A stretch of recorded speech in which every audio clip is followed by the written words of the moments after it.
Hello दोस्तों, कैसे हैं सभी लोग। मैं आशा करता हूं कि आप सभी लोग बहुत ही ज़्यादा अच्छे होंगे। देखिए, अभी जो हिस्ट्री की मैं वीडियो डाल रहा हूं, ठीक है। अभी इसमें क्या है, इससे पहले हमने पढ़ा था मगध साम्राज्य। मगध साम्राज्य में जो हमने एक चीज़ कंप्लीट करी थी वो था हर्यक वंश। और हर्यक वंश में हमने तीन चीज़ों के बारे में पढ़ा था। वो तीन थे, कौन सा? पहले थे बिम्बिसार, बिम्बिसार के बाद में पढ़े थे अजातशत्रु, अजातशत्रु के बाद में पढ़े थे उदयन, ठीक है ना। इन्हें जो है पितृ हत्या के तरीके से जाना गया। इन्होंने एक दूसरे के मतलब पिता की हत्या की, उसके बाद गद्दी हासिल की, ठीक है। उसके बाद हम चलते हैं उदयन के बारे में, मैंने कल आपको बता दिया था, ठीक है। और उदयन के लास्ट में जाके शिशुनाग वंश की जो स्थापना हो जाती है। शिशुनाग वंश का जो काल माना जाता है वो 412 से 344 ईसा पूर्व तक माना जाता है। अवंती और बत्स राज्य पर, अवंती और बत्स राज्य पर इसने अपना अधिकार जमाया था, ठीक है। नागदशक की जो हत्या है उसके अमात्य ने की थी। अमात्य का मतलब होता है जो उसके मंत्री पद पर होता है, और मंत्री पद पर कौन था? शिशुनाग था, ठीक है ना। तो शिशुनाग वंश की भी स्थापना किसे शिशुनाग की वंश की स्थापना भी किसे जाती है? शिशुनाग को जाती है, ठीक है। 412 ईसा पूर्व में जो उसने उसकी हत्या की थी।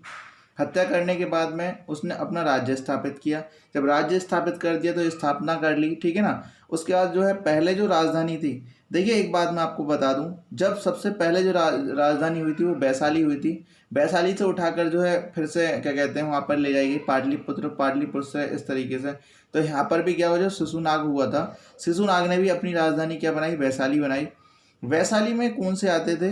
देखिए, वैशाली में एकदम से राजधानी बनाना इतना आसान नहीं था। उसने ये करा था, वहाँ के जो वज्य थे, जितने ही वज्य के ऊपर अधिक जो है कठोर नियंत्रण करके जो वहाँ पर अपनी राजधानी स्थापित की।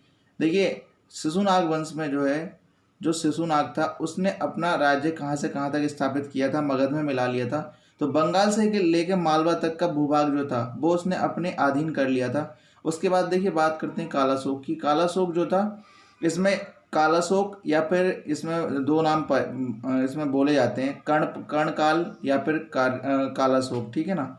इसमें जो 394 ईसा पूर्व से लेकर 366 ईसा पूर्व की इसकी बात है।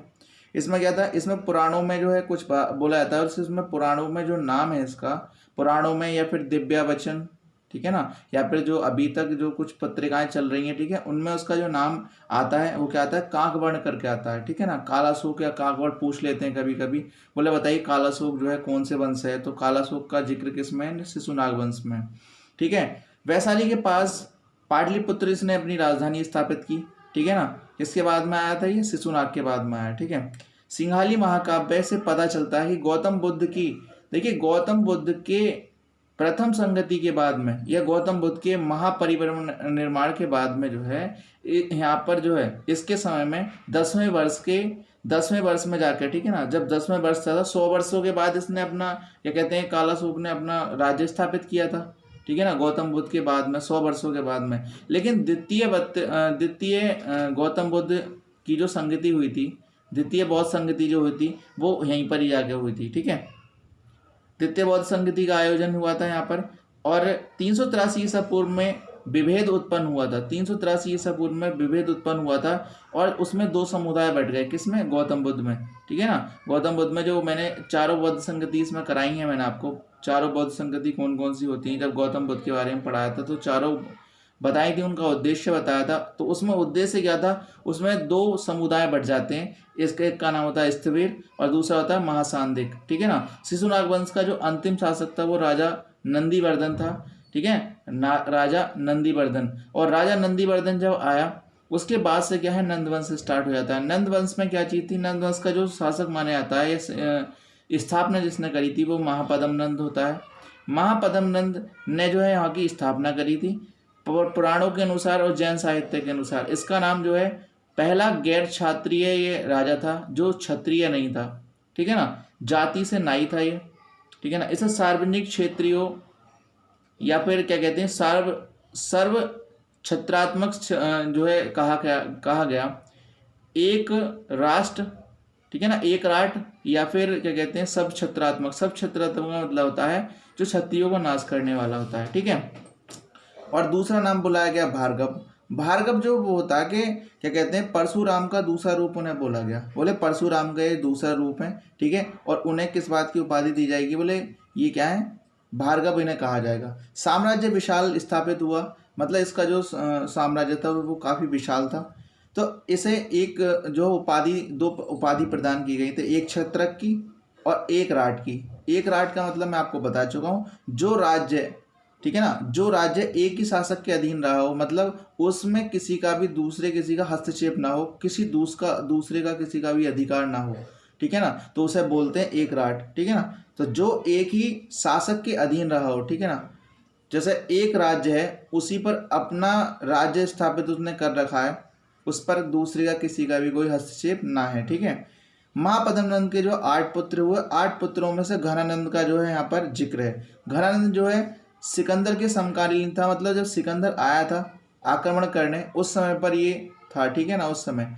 और 355 ईसा पूर्व में जब यहाँ 325 ईसा पूर्व में जब सिकंदर ने जो पश्चिम उत्तर दिशा में जो है भारत पर आक्रमण किया था, तो वो उसी का समय चल रहा था, ठीक है। दूसरी बात क्या है इसमें, जब महापद्मनंद के जो 8 पुत्र थे उनमें से घनानंद था, और घनानंद जो सिकंदर के समकालीन था, ठीक है। लेकिन इसमें जब ये तो सिकंदर के समकालीन था, उस समय क्या था, ये लेखक बना। जब ये लेखक बना तो लेखक में से एक उपाधि प्रदान की गई, क्योंकि सिकंदर जो था वो एक यूनानी दार्शनिक था, ठीक है ना, यूनानी दार्शनिक था, तो वो भारत को लूटने के पर्पज से आया था यहाँ पर। तो उन्होंने, जब ये सिकंदर आया तब ये थे, और ये इन्होंने कुछ लेख लिखे या फिर कुछ ऐसे क्या कहते हैं पत्रिकाएं वगैरह लिखी, या फिर अपने कुछ श्लोक वगैरह लिखे। तो उस समय पे इन्हें जो है यूनानी लेखक के नाम से जाना गया, और अग्र, इसे पूछ लेता अग्रमिज कहा गया है, ठीक है ना। इसे पूछ लेते हैं पेपर में, केवल नंद वंश के अंदर अग्रमिज जो है किसे कहा जाता है, तो अग्रमिज किसे कहा जाता है, आपका यूनानी लेखक था, और जिसका नाम क्या था, घनानंद, ठीक है ना। तो क्या था, उस समय जब सिकंदर का शासन था, मतलब सिकंदर जो है यहाँ पर युद्ध करने आया था, तब के समय की ये बात है।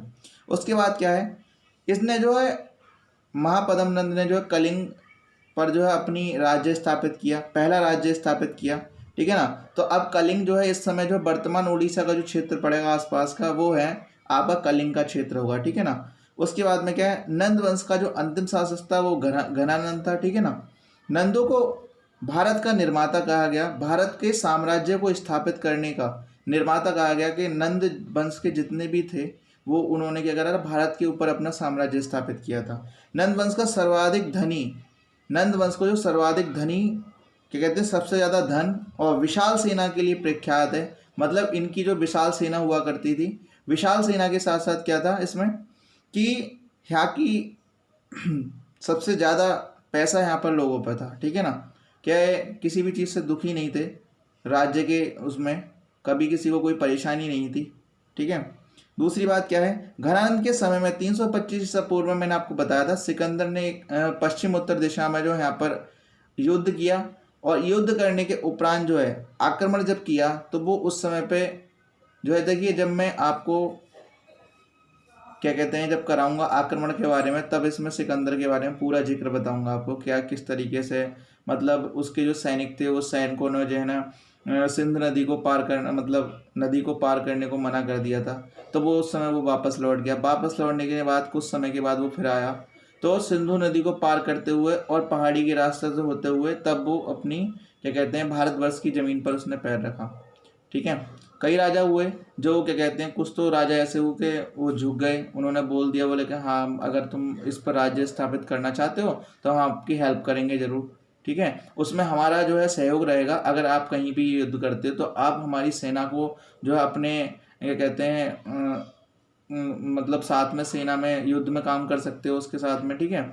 लेकिन क्या था, इतना सिकंदर जो था काफ़ी विशाल था, विशाल करना मतलब है कि उसके पास सेना की कमी नहीं थी किसी भी तरह की। लेकिन फिर भी अब जब कोई व्यक्ति एक दूसरे के व्यक्ति के सामने झुकता है, या फिर वो उसके जो है प्राण त्याग देता है, या फिर प्राण जो है लेने को मना कर देता है, तो फिर वो कुछ ना कुछ उससे वचन चाहता है। वो वचन किस प्रकार से है कि हम जो है आपकी हमेशा सहायता करेंगे, या फिर आपको कभी भी किसी भी चीज़ की आवश्यकता होगी तो हम उस आपको जो है कभी भी प्रदान कर देंगे, ठीक है। इस चीज़ के बारे में 322 ईसा पूर्व में क्या होता, चंद्रगुप्त मौर्य ने अपने गुरु चाणक्य के साथ मिलकर घनानंद की जो क्या कर दी, हत्या कर दी। जब घनानंद की जो हत्या कर दी उसने, ठीक है ना, गुरु थे चाणक्य, और साजिश थी चंद्रगुप्त मौर्य की। चंद्रगुप्त मौर्य ने मार दिया, और जब चंद्रगुप्त मौर्य ने घनानंद को मार दिया तो वहीं पर ही क्या है, मौर्य वंश की स्थापना हुई। मौर्य वंश की स्थापना हुई तो मौर्य वंश में आप चंद्रगुप्त मौर्य के बारे में पढ़ेंगे। इन चंद्रगुप्त मौर्य से बहुत सारी चीज़ें पूछी जाती हैं, मौर्य साम्राज्य से बहुत कुछ सब कुछ आता है। तो देखिए आज आपका जो समाप्त हो जाता है वो है आपका नंद वंश, शिशुनाग वंश, हर्यक वंश, मतलब मगध साम्राज्य का जो उत्कर्ष था या मगध साम्राज्य है वो आपका समाप्त हो जाता है। इसमें एक टॉपिक रह रहा है जो मौर्य साम्राज्य है, ठीक है ना। मौर्य साम्राज्य में आपको कल कराता हूँ। Okay, thank you. ऐसे ही प्यार बनाई रहिए, वीडियो को ज़्यादा से ज़्यादा देखिए, ठीक है। मैं आपको टाइप से विभिन्न प्रकार की वीडियो डालता रहूँगा ताकि आप देख लें, न्यूज़ से भी संबंधित वीडियो में। अभी देखिए भारत की राज व्यवस्था पर मैं वीडियो बनाने वाला हूँ, ज्योग्राफी में भी एक वीडियो बनाने वाला हूँ। तो ज्योग्राफी, भारत की राज व्यवस्था, इन सब से क्वेश्चन बनते हैं, तो हम पढ़ाई करेंगे और बहुत डीप करेंगे इस बार जो सिलेक्शन लेना है हम लोगों को, ठीक है, क्योंकि जितनी जल्दी सिलेक्शन ले लो उतनी ही अच्छी बात है। Okay, thank you, support me. Okay.